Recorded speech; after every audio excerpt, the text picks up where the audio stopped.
Hi, so from I'm gonna review all the 10 IPL teams and what they've done in the auction, and it's gonna summary of all the teams. I'm gonna start with Lucknow Super Giants today, and I think a lot of Lucknow Super Giants revolves around that massive splurge on Rishabh Pant,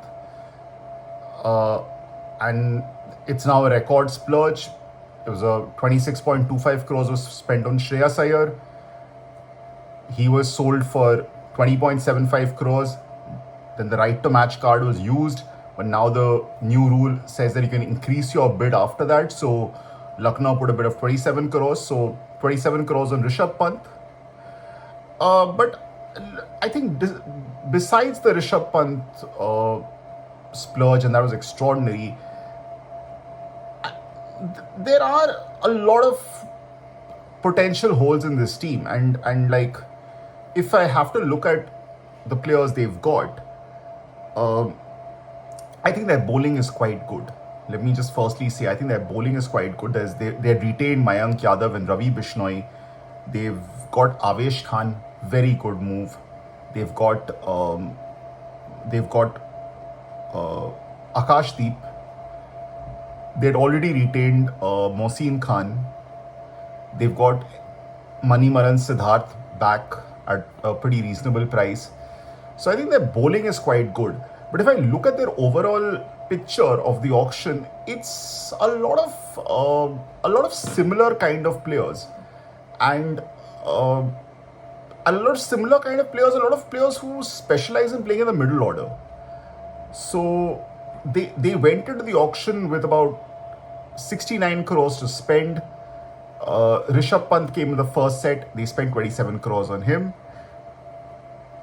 I think a lot of mock auctions nowhere was Rishabh Pant to Lucknow coming in, and I think that would have determined what else they do in the auction after that.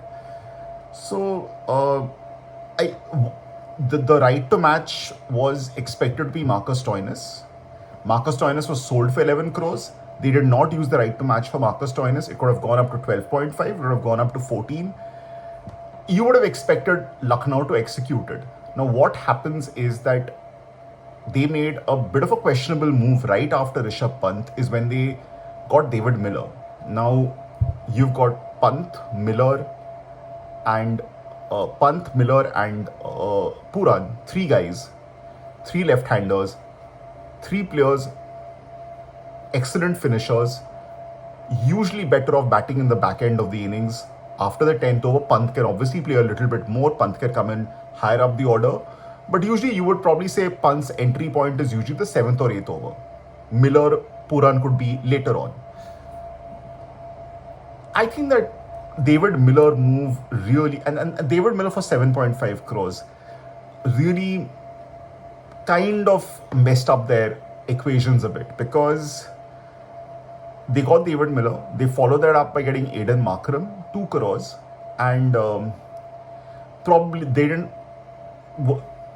Their funds were gradually decreasing, and then they eventually could not.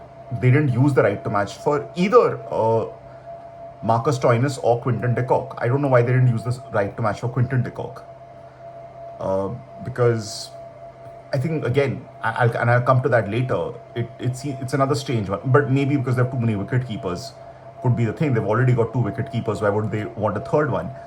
But and eventually, when they got an all-rounder, it was Mitchell Marsh. So, I mean, what I'm seeing right now is they have a pretty strong middle order, but their bowling is quite strong. I would say their bowling is quite good with their first choice and their backups. They could have done better. I think they've had a slightly bemusing strategy in the opening position. They have not gone for any designated openers. But from the team that they've chosen, I think if I have to make a starting 11, or if I say 12, I would say they have to open with Mitchell Marsh. And I don't think they've got any way around it. Rishabh Pant has to, well, you're looking at Rishabh Pant as an opener. Aiden Markram Now, this is another somewhat strange one here because you would look for adaptability in your teams with someone like a Marcus Stoinis provides. Now, Aiden Markram is someone who is not someone who comes lower down the order. He is better off playing in the top order. So, in a team of dashers, you need an anchor. You are looking at Aiden Markram there. So, Aiden Markram comes in at 3. You've probably got Puran at 4. You've got Miller at 5. Ayush Badoni at 6. Or maybe maybe bring in Ayush Badoni earlier. However it goes, Shahbaz Ahmed at 7. Shahbaz Ahmed has to play. I don't think there's an impact player thing that comes in for Shahbaz Ahmed.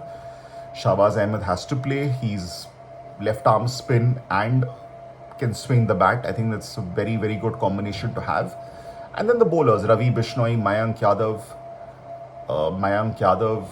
Avesh Khan, and between Mohsin Khan and Akashdeep, one of them. Your impact player, your impact player will probably be Abdul Samad. So yeah, you're looking at a team where the your 4 options are batters. There's Shamar Joseph, but yeah, I mean, when your bowling is good enough, why do you need to play Shamar Joseph? So, but again, the top order is questionable, and they're saying this was Mitchell Marsh in an IPL career which started in 2010. He's just played 42 games. He's never played more than 10 games in a single season. He's never really lit the IPL on fire. I think he's become a pretty established player in the Australian international team, but he's never lit the IPL on fire. Aiden Markram, another player who hasn't lit the IPL up. A career strike rate of around 130. He does better when he's playing for the national team, but again, a strike rate of 130 overall. But again, Aiden Markram, a set role.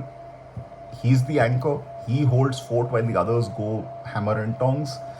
Aiden Markram probably stays throughout the tournament. Is it bleak for Lucknow? Well, if I go into the things, they've got some good domestic talent. There's no question about it, and I actually see that talent finding its way into the playing 11 pretty soon, because I don't know how the top order is going to function, and at some point or the other, I actually see someone coming in. They could actually play 3 foreigners if this Marsh Markram thing doesn't work out. So there's Arshin Kulkarni, who was with them last year. Good young player. There's Himmat Singh, plays for Delhi, has done well. There's this guy called Yuvraj Chaudhary playing for Uttarakhand, recently done it really well in the Syed Mushtaq Ali Trophy recently. Yuvraj Chaudhary is an opening batter, someone who can actually now, Arshin Kulkarni, Yuvraj Chaudhary are opening options. If you could very well have one of them come up top, and look at Marsh Markram, one of them stepping out, going down, going forward. You may not want to play Mayank Yadav in every game. You may not want to play Mohsin Khan in every game.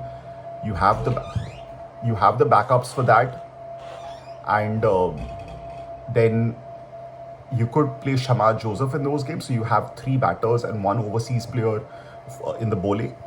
But on the whole, it's a bit of a bemusing strategy. Maybe going forward as the tournament moves on, you could see some young players coming through. I think the likes of Himmat Singh and Yuvraj Chaudhary, Arshin Kulkarni did all right last year, but in the beginning, it's going to be the team that I kind of brought up. But as the tournament moves on, expect some batters to get a chance in this, some young batters whom we've not seen get a chance. And that's what the IPL is about. It's about giving opportunities. But yeah, I mean, for a team which had reached the semi-finals twice, this looked quite strange. I think they had minds like Justin Langer and Zahir Khan there, so it's a bit strange that they didn't think about the opening, but maybe they have faith in some of the domestic talent they've chosen. Hopefully they come to the party. IPL is a different ball game. You're taking on a much higher standard of bowling. So let's see how it goes. But this is what I thought about Lucknow. I'll come to my next team very shortly.